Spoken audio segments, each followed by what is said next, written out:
Bonjour à tous et bienvenue dans ce nouvel épisode de Vivez la Vendée. On est dans la forêt de Saint-Hilaire-de-Riez avec Caroline. Bonjour Caroline. Bonjour Anaïs. Tu es donc coach canin sur le secteur de Saint-Gilles-Croix-de-Vie. Tout à fait. Est-ce que tu peux nous parler du man trailing? Qu'est-ce que c'est?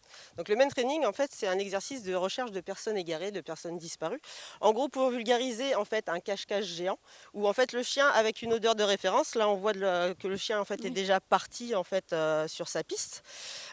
Donc en fait, il a pris l'odeur de référence qui est au sol et il est parti chercher la personne qui est partie en gros se cacher dans la forêt. D'accord. Et qui va te solliciter pour faire ça? Les particuliers se disent j'ai envie de vivre ça, c'est un moment extraordinaire à vivre avec son chien du coup? Tout à fait, en fait, c'est une activité qui est très épanouissante aussi bien pour le maître que pour le chien. On a même un nouveau regard sur son chien après avoir fait ce genre d'activité. Et Ça c'est quoi? C'est un déchet que tu ramasses ou... Non, c'est l'odeur cible de la personne qui est partie se cacher. C'est l'odeur de référence en fait.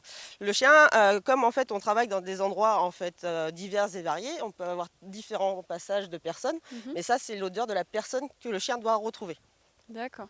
Et les bienfaits, est-ce qu'on peut en parler? Parce que j'imagine que ça doit développer pas mal de choses positives pour l'animal, aussi bien pour l'animal que pour la relation. Tout à fait. En fait, déjà, le chien va utiliser le sens le plus développé chez lui, qui est l'odorat. Et c'est une activité qui va permettre une très très bonne fatigue mentale. Le chien, va devoir solliciter aussi bien être sollicité de matière intellectuelle et ce qui va poser le chien en fait à l'arrivée. Comparé à des comme les sports d'agility ou des choses comme ça où ils vont se mettre à courir et être également dirigé par rapport en fait à son conducteur. Là le chien il est vraiment autonome. D'accord. Donc ça va renforcer sa confiance en lui. On peut travailler tout type de chiens également.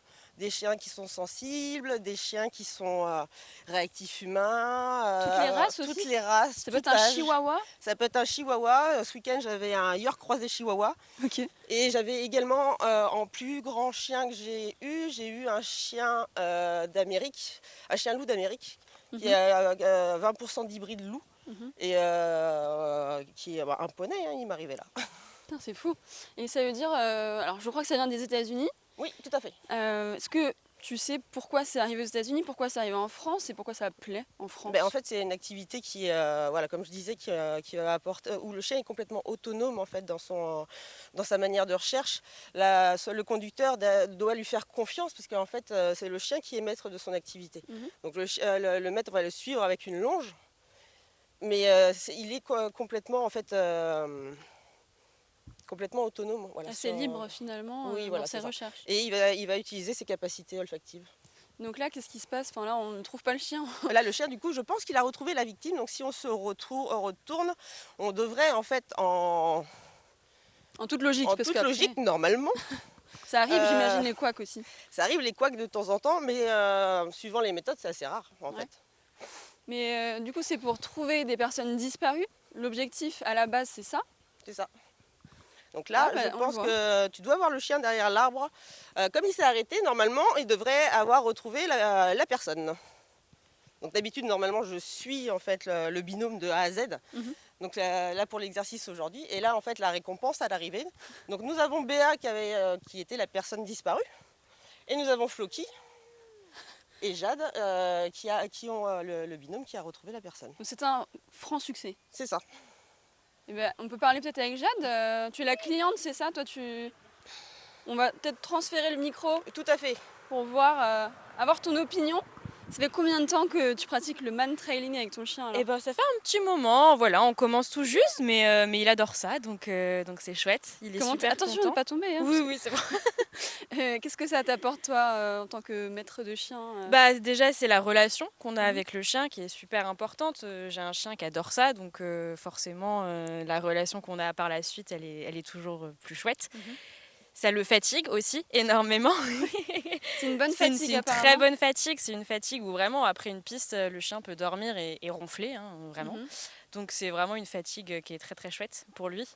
Et puis ça travaille le cerveau. Enfin, j'imagine que Caroline a dû en parler, mais c'est super pour eux, quoi. C'est vraiment une discipline qui est très très chouette et très peu de chiens n'aiment pas ce genre de discipline, donc c'est cool. Est-ce que tu fais d'autres disciplines avec ton chien par rapport à ça? Enfin, qu'est-ce que ça peut apporter en plus? Alors après, moi, à côté, chez moi, je fais beaucoup de détection pour le fun.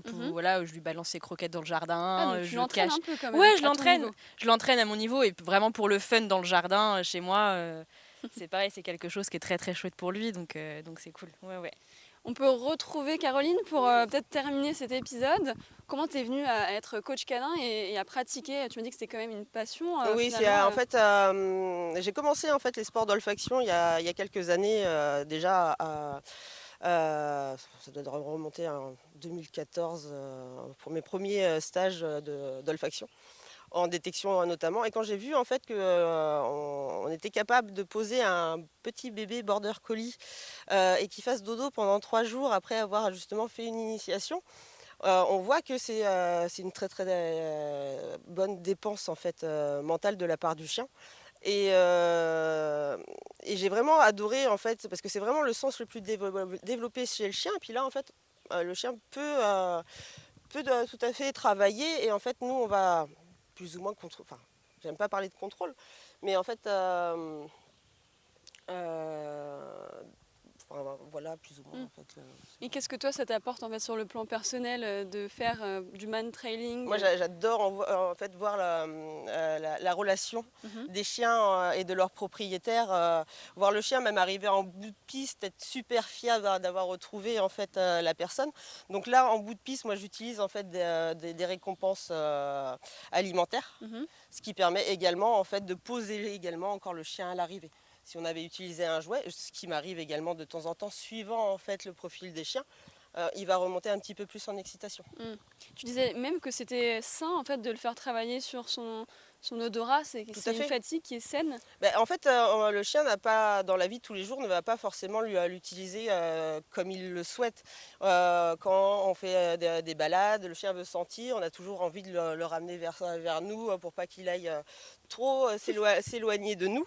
Alors que le man training, il peut utiliser justement son flair de A à Z de manière entre guillemets contrôlée. C'est ce que je voulais dire tout à l'heure. Il est content là. Là, il est content, il est heureux.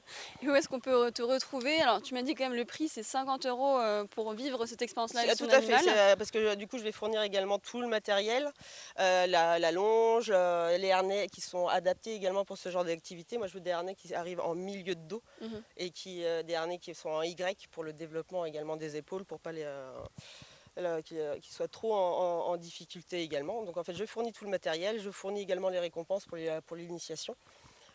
Donc, et je fais soit en séance individuelle comme aujourd'hui, soit en fait en atelier à la demi-journée. Donc ton entreprise, tu me dis que c'était Contre Vents et Marées. C'est Contre Vents et Marées, tout à fait. Donc si ça vous intéresse, vous pouvez la solliciter, j'imagine via ton site internet, c'est Mon site internet, où j'ai également sur les réseaux sociaux, Instagram, Facebook, sur Contre Vents et Marées. Autrement, le site internet, c'est www.cvm85.com. Merci beaucoup à toutes celles qui ont participé à ce man trailing. Et puis nous, on se retrouve dès demain pour un nouvel épisode de Vider la Vallée.